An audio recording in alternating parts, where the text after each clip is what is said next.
Bonjour à tous et bienvenue sur la chaîne YouTube de Cryptost Academy pour une nouvelle vidéo d'analyse on-chain. J'espère que vous allez bien. Je suis le professeur Chen et comme à notre habitude, nous allons nous intéresser à différentes dynamiques qui composent le marché ou le réseau Bitcoin. On peut aussi s'intéresser aux altcoins, à l'Ether, mais pour l'instant, il n'y a pas grand-chose à dire sur ces sujets-là. On va se concentrer encore une fois sur Bitcoin. Vous savez que si vous avez suivi les analyses des mois précédents, que Bitcoin attire encore la majorité du capital et de l'intérêt, que ce soit particulier ou institutionnel, sur le marché des crypto-monnaies depuis l'année 2025, et donc on va encore se focuser, on va encore s'intéresser à Bitcoin aujourd'hui, notamment à l'activité de minage. Donc on va faire un petit point sur l'action de prix à court terme, histoire de faire un petit update, une petite mise à jour, et de voir comment se comporte le marché sur du court terme, notamment parce qu'il y a beaucoup d'attentes en termes de volatilité haussière si on va aller chercher potentiellement un nouvel ATH au-dessus des 111 000 $. Puis ensuite on va s'intéresser un peu à la condition des mineurs, on va se demander un peu comment ils vont, comment se passe leur activité depuis le halving d'avril 2024. Est-ce qu'ils sont toujours rentables? Est-ce qu'ils ont des comportements de dépenses particuliers qu'il faudrait qu'on mette à jour ou qu'on mette en avant? Donc voilà, on va s'intéresser à tout ça aujourd'hui, mais avant, bien entendu, vous connaissez la leçon, je vous invite à aller vous abonner à la chaîne YouTube de Cryptost Academy, à activer la petite cloche pour ne rien louper de nos prochains contenus, que ce soit les analyses techniques de Vincent Gagne tous les mardis, ou bien mes propres analyses personnelles un jeudi sur deux. Donc vous savez que ça nous donne énormément de force, énormément de soutien de savoir que vous êtes présent, que ce soit pour partager une vidéo, pour soutenir la chaîne, ou même simplement pour aimer et commenter en dessous des vidéos. Donc ce genre de petites attentions que vous nous donnez sont très très appréciées et je vous invite à continuer de le faire. Et bien sûr, si vous voulez aller plus loin, vous savez qu'il existe l'Académie de Cryptost Academy qui vous permet d'être entouré d'une communauté particulièrement savante, intelligente et bienveillante pour aborder toutes les notions, que ce soit des notions de base ou des notions avancées relatives à l'écosystème des crypto-monnaies, que ce soit l'analyse technique, de l'analyse fondamentale, de la chasse d'airdrop, de l'étude de projet, de l'analyse on-chain. On fait vraiment de tout, on vous donne des conseils tout le temps, on est disponible quasiment 24 heures sur 24, 7 jours sur 7, avec une communauté qui est très très active, et particulièrement même proactive, avec des lives d'ailleurs qui sont arrivés il n'y a pas si longtemps. Bon, on a des lives tout le temps, mais on a eu pas mal de lives récemment, et on a même plusieurs formations qui sont sorties il n'y a pas longtemps. Donc n'hésitez pas, si ça vous intéresse, vous pouvez venir faire un petit tour, vous savez comment ça fonctionne, vous testez le premier mois, si vous êtes satisfait, et bien avec ce code promo vous aurez moins 20% sur le premier mois d'abonnement, et si vous n'êtes pas satisfait, on vous remboursera, il n'y aura pas de problème. Voilà, ce petit point étant fait, on va s'intéresser tout de suite, on va rentrer dans le vif du sujet, en fait, littéralement, comment se comporte le cours du Bitcoin actuellement. Bon, on est dans un espèce de range qui se situe entre, grosso modo, les 100 000 $ et les 110, 111 000 $ depuis le mois de mai. On est en train de faire comme ça du chip chop entre les deux. On pourra remarquer qu'on a fait, pour l'instant, des plus hauts qui étaient plus bas, donc on est dans un range, mais si on regarde la structure haussière qu'on avait eue durant les mois d'avril à mai, on était vraiment sur une structure haussière très très propre qui a invalidé totalement la tendance baissière qui avait été initiée en janvier, qui elle-même faisait suite à un espèce de range qui ressemble pas mal au range qu'on est en train de vivre actuellement.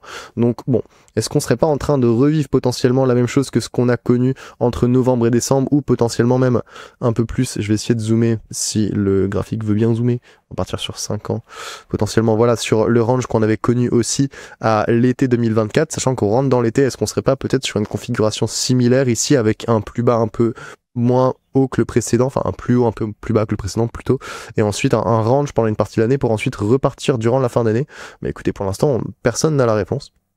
Mais ce qui est important d'observer, c'est qu'on a un espèce de range pour l'instant, et qui semble assez robuste. Pourquoi est-ce qu'il semble assez robuste? On va voir ça tout de suite. Premièrement, parce que les supports à court terme qui sont qui sont symbolisés par les coups de base à court terme, soit les investisseurs les STH, investisseurs à court terme en rouge ici, ou le coup de base moyen des BTC achetés sur les 7 derniers jours ici en jaune, eh bien sont tous deux en train d'agir en tant que support pour le prix, que ce soit un support à très court terme grâce au prix réalisé ou coup de base sur 7 jours, ou grâce au prix réalisé / coup de base des investisseurs à court terme, qui a d'ailleurs très très très bien servi de support aux alentours des 99 000 / 100 000 $. Je vais pas repartir trop en détail sur ces métriques parce qu'on en parle particulièrement souvent. Si vous êtes nouveau sur la chaîne, il vous suffit d'aller regarder l'analyse de la semaine dernière où j'explique un peu plus en détail, où je reprends un peu plus le temps avec un historique passé d'expliquer ces données. Donc n'hésitez pas à aller consulter cette vidéo au besoin. L'essentiel de ce qu'il faut comprendre, c'est que la donnée la plus importante ici, c'est le prix réalisé des investisseurs à court terme, qui symbolise le prix moyen d'achat des BTC qui ont été acquis au cours des 155 des jours. C'est une métrique qui sert de support durant les tendances haussières et qui sert de résistance durant les tendances baissières. Ici, la petite courbe orange, le prix moyen d'achat sur 7 jours, c'est simplement une moyenne un petit peu plus volatile, un petit peu plus dynamique que j'aime bien ajouter pour apporter un petit peu plus de contexte, un petit peu plus de substance à l'étude de la situation. Donc pour l'instant, eh bien on signale qu'il y a une structure plutôt haussière. En fait, cette structure haussière qui est en vigueur depuis mai, en fait elle reste valide et elle provoque certaines attentes en termes de volatilité haussière en cas de franchissement du sommet des 111 000 $, parce que je pense qu'il y a beaucoup de personnes qui s'attendent à ce que si on part faire un nouvel NTH, eh bien on n'aille pas seulement s'arrêter aux 120 000, aux 130 000, mais qu'on pourrait potentiellement aller chercher les 140, les 150 000. Il y a beaucoup d'attentes vis-à-vis des investisseurs si on part à la hausse. Et pour l'instant, la structure du marché reste haussière, mais on sait ce que ça peut donner, un range qui s'éternise, ça peut donner un ralentissement puis ensuite un affaiblissement de la demande, exactement comme ce qui s'est passé durant le mois de février, et ce ralentissement, cet affaiblissement de la demande peut ensuite amener à une correction. Cette correction peut soit être une correction à court terme qui va amener un peu de capitulation à court terme sans plus, soit ça peut être une correction plus profonde qui pourrait nous faire entrer dans un état de bear market. Bien sûr, on n'est pas du tout dans ce genre de contexte, mais il est important de savoir que si le range s'éternise, eh bien la volatilité à la baisse pourra s'exprimer de manière plus importante, notamment pour une raison très simple, c'est que eh bien, le prix réalisé des investisseurs à court terme, ce coût de moyen d'achat là sur 155 jours, eh bien, il a tendance, durant les périodes de range, à aller retrouver, à aller s'approcher du prix spot. Pourquoi? Simplement parce que plus le temps passe, plus il y a des BTC qui sont accumulés à des prix hauts, et donc plus la moyenne des prix d'achat de ces BTC, eh ben, elle va augmenter, elle va se rapprocher simplement de sa loi normale, enfin pas de sa loi normale, mais de sa zone de référence qui est le prix spot. Donc durant les périodes de range, le prix réalisé à court terme va avoir tendance à augmenter jusqu'à s'approcher le plus possible du prix spot, et une fois qu'on invalide, que le prix spot invalide ce support, eh bien la majorité du temps on a une phase de correction. Donc si ça dure un peu plus longtemps, on pourrait avoir un prix réalisé à court terme qui va chercher au-dessus des, peut-être au niveau des 105 000, et là si on descend sous les 105 000 à ce stade, eh bien ça pourrait poser potentiellement un problème. Mais pour l'instant tout va bien. Quoique, il y a certains niveaux de support que j'aimerais qu'on remette, qu'on observe ensemble, notamment, on a parlé des 105 000, en fait, le cours du BTC actuellement est au-dessus de plusieurs zones d'accumulation assez importantes. Donc ce graphique, c'est une carte thermique des achats spot qui nous permet de savoir en bleu s'il n'y a pas vraiment eu d'achat spot ou pas vraiment de demande dans cette zone, ou en jaune rouge s'il y a vraiment eu beaucoup de demandes et beaucoup d'achats dans cette zone. On voit bien que c'était un support majeur ici avec beaucoup de demandes. Quand il a été invalidé, eh bien, tranquillement pas vite, on voit ici que la zone s'est éclaircie, ce qui veut dire qu'il y a eu de la distribution, les BTC qui étaient accumulés ici ont commencé à se faire distribuer à des prix plus bas dans ce qu'on appelle une redistribution baissière, une phase de prise de perte, littéralement. Mais on peut aussi voir l'inverse, c'est-à-dire une accumulation qui se constitue au niveau de certains ici, de certaines tentatives haussières et qui va du coup soutenir le prix et aller aider le prix à repartir vers de plus hauts sommets. Et là, on a 4 zones d'accumulation majeures avec du orange ou du jaune. Donc on a les 107 000 $, on a les 105 000 $, on a les 98 000 $ et on a les 95 000 $. Ces 4 zones d'ailleurs que vous pourrez retrouver, on en parlera en fin de vidéo, mais bien sûr vous avez l'article qui est directement disponible sur le site de Cryptost et qui vous permet de voir un petit peu mieux ces zones grâce au graphique à noter. Mais donc ici vous les voyez bien. Et en gros l'idée c'est que ces 4 zones de support, elles soutiennent le prix et elles ont été pour le moins robustes parce qu'elles ont permis au prix de se maintenir à plusieurs occasions. Ici on voit bien ici que le support des 98 000 a servi de demande spot. On voit bien ici d'ailleurs la petite densification qu'il y a eu au moment où le BTC est venu revisiter, qui nous montre bien qu'il y a eu de l'achat et que cette zone a été défendue. Idem pour la reprise ici, et là pour l'instant on arrive à se maintenir même au-dessus des 105 000, même au-dessus des 107 000. Donc on a quelque chose qui est vraiment très solide d'un point de vue spot comme d'un point de vue on-chain. Pour le moment on est sur une zone où le BTC fait preuve non pas d'une certaine force parce que pour l'instant la volatilité haussière on est en train de ranger un peu, donc elle reste à attendre, mais en tout cas on a un marché qui est particulièrement robuste et qui prend appui là où il peut prendre appui et là où c'est le plus pertinent. Donc ça c'est quand même un constat que je trouve assez encourageant. Une autre métrique qui peut nous indiquer que le comportement à court terme est plutôt positif, c'est le STH-SOPR, donc qui va nous indiquer si les investisseurs à court terme sont plutôt en train de réaliser des profits quand on est au-dessus de 1 ou plutôt en train de réaliser des pertes quand on est en dessous de 1. On voit bien ici que un marché haussier coïncide avec des valeurs supérieures à 1 qui rebondissent ici sur la zone neutre jusqu'à transitionner, passer en dessous de 1 durant les phases de correction, rebondir sur 1 en tant que résistance tant que la correction tient, et ensuite repartir au-dessus de 1 lorsque la correction est terminée et qu'on rentre dans une nouvelle phase haussière. Je vous avais expliqué au cours des dernières semaines que la petite transition qu'on était en train de voir où on avait certaines incursions du STH-SOPR en dessous de la zone de 1 ici me préoccupait un petit peu, que ça me faisait un petit peu penser à ce qu'on avait vu entre janvier et février. Bon, d'accord. c'est vrai qu'il y avait un petit risque, mais le marché a donné une force, a donné un signe de robustesse, un signe de force plutôt pertinent. Et donc maintenant, on est revenu au-dessus de 1 et on se maintient au-dessus de 1 sans réaliser de petites vagues de prise de perte comme c'était le cas en dessous des 103, 105, 107 durant les derniers mois, entre mai et juin, grosso modo. Et donc pour l'instant, je considère que c'est plutôt positif. Donc le ralentissement du SO pair qu'on avait mentionné durant les dernières analyses, il semble enfin terminé. Ça nous signale que la fin de la prise de perte est actée d'une certaine façon et que on a une forte amélioration du sentiment des investisseurs à court terme. La stabilisation récente qu'on a eue au-dessus de 1, c'est un autre signal de force du marché, ce qui est plutôt prometteur tant que les supports qu'on a établis un tout petit peu plus tôt, ici présents, ils tiennent bon. Mon avis, simplement, c'est que on peut aller invalider le support des 107 000 sans problème, redescendre aux 105 000 sans problème, on peut même aller redescendre aux 98 sans problème. Le support majeur qu'il ne faut pas perdre à mes yeux, c'est les 95, entre 95 et 93. Si on perd ici ce support à mes yeux, il n'y a pas beaucoup d'espace pour qu'on aille redescendre jusqu'au 80 et au 80 on sera quand même beaucoup en danger et rien de... À partir du moment où on est au 80, on peut à la fois être remonté au 110 ou à la fois on peut très bien réintégrer le range 2024 avec des valeurs entre 70 et 60 000. Et à mes yeux, une fois qu'on aura perdu les 80, on pourra commencer vraiment à parler d'un potentiel de bear market beaucoup plus sérieusement. Donc la zone que je ne veux pas voir perdre, c'est la zone des 95 à 93. Même si on redescend sur cette zone, ça va faire peur à beaucoup de personnes, mais ce sera pas dramatique. Il faut juste à mes yeux qu'on ne perde pas cette zone de pivot, cette zone de support qui est très bien symbolisée ici, qui montre bien un peu la différence. Ici en dessous c'est la mouise, au-dessus c'est l'espoir. Donc cette zone il faut absolument la conserver. C'est mon point de vue.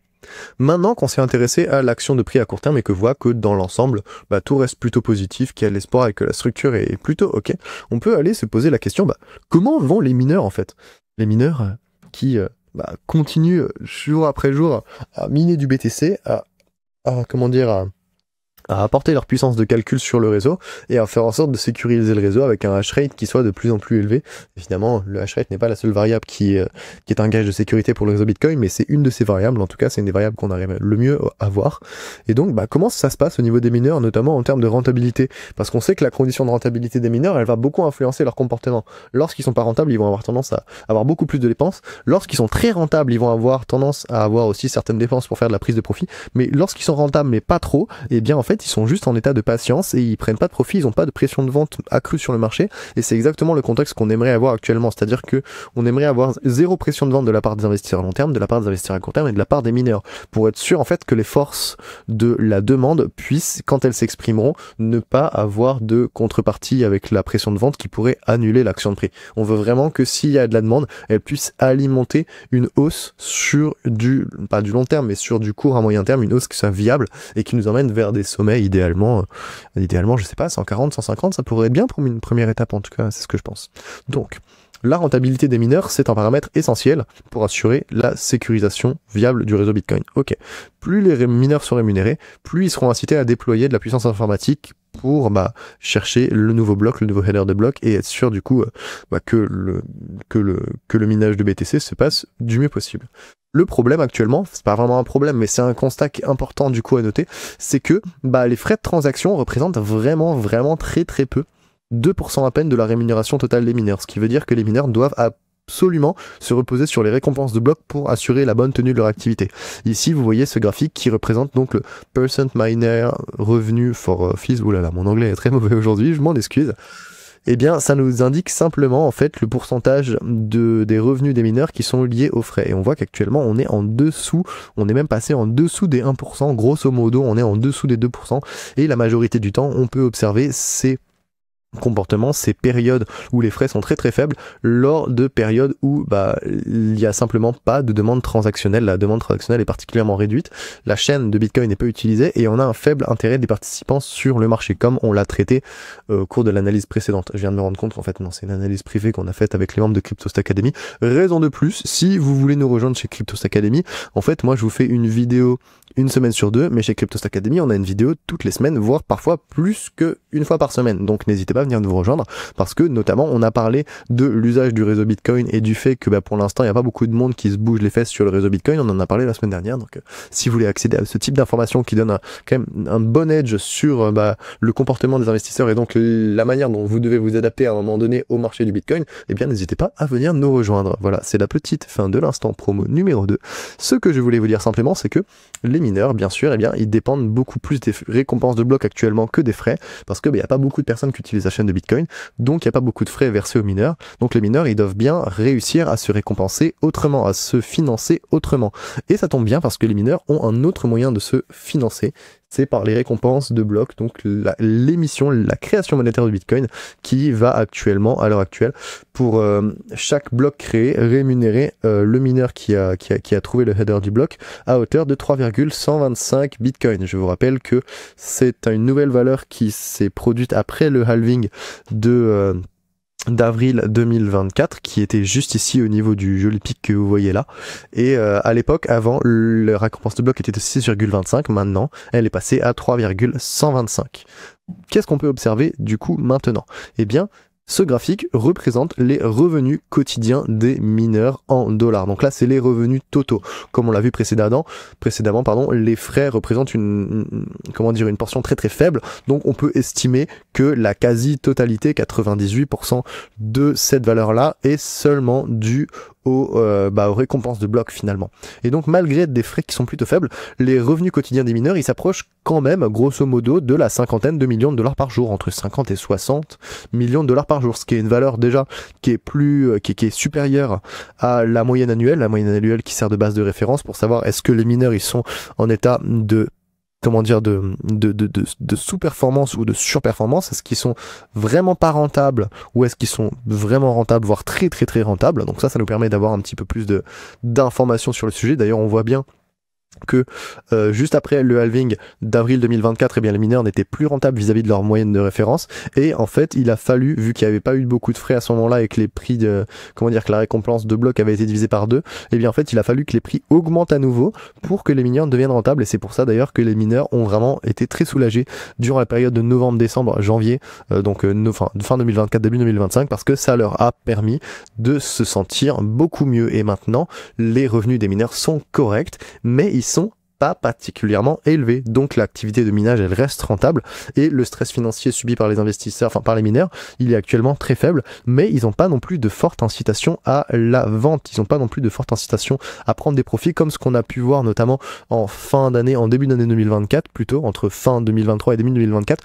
où la rentabilité était devenue tellement forte que là en fait ils s'étaient dit bon en fait nous on va prendre des profits. Pourquoi on va prendre des profits? Simplement parce que là en fait on a tellement de rentabilité, on va commencer à sécuriser un peu de cash pour les jours où ce sera plus compliqué. Notamment on en avait parlé déjà à l'époque, on savait que les mineurs, on avait fait une super analyse bien chiadée là-dessus, sur le fait que les mineurs avaient anticipé et profité ici de la forte rentabilité de leurs avoirs pour prendre des profits avant la période de disette qui allait arriver, parce qu'ils savaient très très bien que le halving allait diviser leur récompense de bloc par 2, et que donc une grande partie de leur budget allait simplement être divisée par 2, une grande partie pas de leur budget mais de leurs revenus.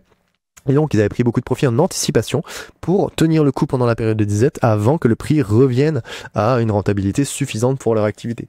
Donc très très intéressant d'observer les mineurs. Je sais qu'on n'en parle pas souvent, mais j'espère que c'est quelque chose qui vous intéresse. Personnellement, c'est un sujet dont j'aime parler, même si là on parle pas, on va pas vraiment en profondeur, profond sur le sujet, mais c'est bien aussi d'avoir des données un petit peu différentes, pas seulement des données de marché tout le temps, et d'observer un peu les différentes choses qui se passent sur le réseau Bitcoin. Ça permet aussi de savoir que Bitcoin c'est pas simplement un marché. À la base, c'est un réseau qui permet de faire de l'échange transactionnel. C'est pas seulement un marché sur lequel on peut se financer, faire du profit ou de la perte. Donc voilà ce que je voulais vous présenter. Il nous reste un dernier graphique qui nous permet d'observer, maintenant qu'on a étudié la condition des rentabilités des mineurs, il nous permet de mesurer un peu le comportement des mineurs, notamment parce que grâce à l'offre des mineurs ici, on va pouvoir savoir est-ce qu'ils sont plutôt en train de distribuer, plutôt en train d'accumuler. Il y a différents comportements qui sont disponibles ici. Et premièrement, juste pour vous le dire ici, les mineurs qui sont concernés par ce graphique, c'est les mineurs moins les BTC de Satoshi et des premiers mineurs, et moins une petite partie des mineurs qu'on n'arrive pas à associer à des grandes boîtes de minage, donc des mineurs la plupart du temps indépendants, mais qui représentent un petit volume. Donc de ces mineurs-là, on va de tous les mineurs qui existent, on va exclure les premiers mineurs, donc Satoshi plus les premiers mineurs des années 2009-2010, et on va aussi exclure quelques mineurs indépendants qui représentent vraiment pas beaucoup de BTC, pour être sûr en fait d'avoir une signature la plus fidèle possible de l'activité de minage et de l'activité de dépense des mineurs qui nous intéresse actuellement, c'est-à-dire l'institution des mineurs, donc les mineurs institutionnels, les mineurs industriels qui sont là avec leurs grosses machines qui se déplacent entre les différents États et les différentes nations pour aller trouver l'énergie pas trop chère. Donc, les conditions de rentabilité qu'on a développées un petit peu plus tôt, elles sont essentielles pour justement développer et expliquer les comportements de dépenses et d'épargne des mineurs, parce que ces comportements ont beaucoup évolué de l'année 2023 à l'année 2024. Entre décembre 2023 et février 2024, dans l'ensemble, on a vu une très très forte dépense, donc une prise de profit dans la force du marché, exactement ce dont je vous ai parlé plus tôt, alors que à partir de mars 2024, ici c'est 24 malheureusement, de mars 2024 jusqu'à quasiment mars 2025, eh bien on a vu une dépense qui était plutôt modérée post-halving, on voit bien ici que la courbe elle est quand même un peu plus basse, ce qui veut dire qu'il y a toujours plus de dépenses que d'entrées, il y a toujours plus de sorties que d'entrées sur les avoirs des mineurs, mais on voit bien que c'est une dépense qui est bien plus réduite, donc ils essayent de limiter au maximum la dépense, mais ils sont bien obligés des fois d'avoir quelques dépenses en capital pour être sûr de maintenir leur activité à flot. Donc très forte prise de profit en anticipation, prise ensuite de soit de perte, soit de liquidation minimale juste pour garder leur activité à flot, et ensuite depuis avril jusqu'en juillet actuellement, eh bien on voit bien en fait que l'offre des mineurs est en train sensiblement d'augmenter, ce qui nous indique que la rentabilité actuelle eh bien, leur permet d'être rentable, et donc ils n'ont plus besoin de dépenser énormément de BTC, ou plus besoin de dépenser plus de BTC que ce qu'ils faisaient auparavant, et que donc maintenant ils sont en train d'arriver dans un comportement d'épargne, ce qui est très positif de mon point de vue. Donc l'année 2025, elle a été marquée par une inversion du comportement qui est désormais en faveur de l'épargne, ce qui indique que la hausse du BTC a permis aux mineurs de réduire leurs dépenses et de retrouver un comportement d'accumulation majeur. Donc c'est plutôt positif. Donc que ce soit l'action de prix à court terme, si les graphiques veulent bien charger, que ce soit l'action de prix à court terme qui nous montre qu'on a une structure on-chain qui est encore très positive, avec un prix qui se maintient au-dessus de niveaux de support qui sont robustes et qu'on pourrait même aller invalider sans que ce soit trop la mouise, tant qu'on tient les 95 000 $, ou que ce soit les mineurs qui nous indiquent que pour l'instant leur activité va plutôt bien et qu'ils ont vraiment pas envie d'accentuer leur pression de vente, eh bien c'est des constats qui sont dans l'ensemble plutôt positifs pour Bitcoin. Évidemment il y a d'autres paramètres, on peut jamais faire tous les paramètres de l'économie de Bitcoin en une seule vidéo, sachant qu'en plus il y a aussi des paramètres qui sont en dehors de l'économie de Bitcoin qui peuvent influencer le marché. Mais voilà, c'était l'accent, je voulais mettre l'accent sur ça aujourd'hui. J'espère que ça vous aura intéressé, j'espère que cette vidéo vous aura plu. Donc en résumé, la structure haussière depuis le mois de mai reste absolument valide et aucun signe de dépense ou de pression de vente accentuée de la part des investisseurs à court terme ou à long terme n'est à déplorer pour le moment. Et malgré de faibles frais, les revenus quotidiens des mineurs s'approchent des 50 millions de $. L'activité de minage reste rentable et le stress financier subi par les mineurs est actuellement négligeable. Donc pour l'instant, tout va bien. N'hésitez pas à me dire en commentaire de cette vidéo si vous avez apprécié les sujets qui ont été abordés aujourd'hui. Partagez la vidéo autour de vous si elle vous a plu. Bien évidemment, vous pourrez retrouver l'article gratuit disponible sur le site de Cryptos grâce à ce lien ici présent ou en cliquant sur le titre ici. Voilà, le petit article qui est là avec du texte et des graphiques à noter pour une meilleure compréhension. Pour ceux qui sont un petit peu plus visuels, c'est toujours bien. Bien sûr, vous pourrez retrouver le thread récapitulatif sur Twitter. N'hésitez pas à aller le liker, le partager et à le commenter. Ça me donne énormément de force et beaucoup plus de visibilité que vous pouvez le penser. Notamment parce que j'ai pas la petite coche bleue et que j'ai pas envie de l'avoir, donc c'est vraiment vos retours et votre enthousiasme qui permettent d'alimenter la visibilité de ce compte Twitter. Et puis merci d'avoir été présent. On se retrouve d'ici peu. Sachez que au cours des prochaines semaines, il n'y aura pas d'analyse parce que c'est l'été et que je vais partir voyager un petit peu. Donc normalement, on se retrouve à la fin du mois d'août pour une nouvelle vidéo d'analyse on-chain. D'ici là, je vais continuer de faire des articles qui seront disponibles sur le site de Cryptost, mais je vais pas partir avec grand chose, donc voilà, j'aurai juste un petit PC, je vais pas me trimballer avec un micro ou quoi, donc il y aura pas de vidéo. Il y aura simplement les articles, donc ceux qui ont l'habitude des vidéos, ce sera le moment pour vous potentiellement d'aller d'aller un peu plus sur le site de Cryptost et d'aller un peu fouiller sur tous les articles qui sont disponibles, parce qu'il n'y a pas que mes articles, là on fait tous les jours des articles de très forte qualité, donc ça vous donnera une petite opportunité d'aller rechercher du contenu un peu plus écrit, qui sera toujours aussi agréable. J'espère que vous allez passer un bon été, je vous souhaite vraiment tout le bonheur du monde, et on se retrouve dans un mois à peu près pour une nouvelle vidéo d'analyse on-chain. À bientôt.